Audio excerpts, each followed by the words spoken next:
বিশ্বকাপ শুরুর আগে প্রস্তুতির জন্য নতুন দল যুক্তরাষ্ট্রের বিপক্ষে 3 ম্যাচ সিরিজের প্রথম ম্যাচে লজ্জাজনক হার বাংলাদেশের। এটা ভাবাচ্ছে বিসিবিকে।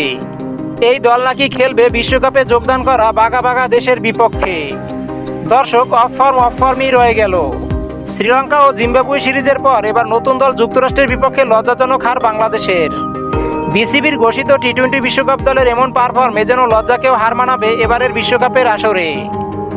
টসে হেরে প্রথমে ব্যাট করতে নেমে তৌহিদ হৃদয়ের 50-তে টেনে টুনে মাত্র 153 রান সংগ্রহ করে বাংলাদেশ। জবাবে 19.3 বলে 5 উইকেটে লক্ষ্যে পৌঁছে যায় যুক্তরাষ্ট্র। দর্শক, নতুন দল যুক্তরাষ্ট্রের বিপক্ষে বাংলাদেশের ব্যাটিং ও বোলিংয়ের এমন পারফরমেন্স সত্যিই বিশ্বকাপের ম্যাচগুলোতে ভাবাবে।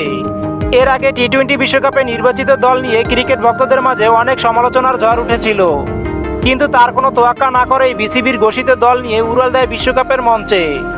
অফ ফর্মে থাকা খেলোয়াড়দের কোনো পরিবর্তন নেই। যুক্তরাষ্ট্রের বিপক্ষে হারলে তারা কিভাবে শক্তিশালী দলের বিপক্ষে লড়বে? যুক্তরাষ্ট্র প্রথমবার বাংলাদেশের বিপক্ষে জয় পেয়েছে। বাংলাদেশের এমন পারফর্ম ভক্তদের খুবই হতাশ করেছে।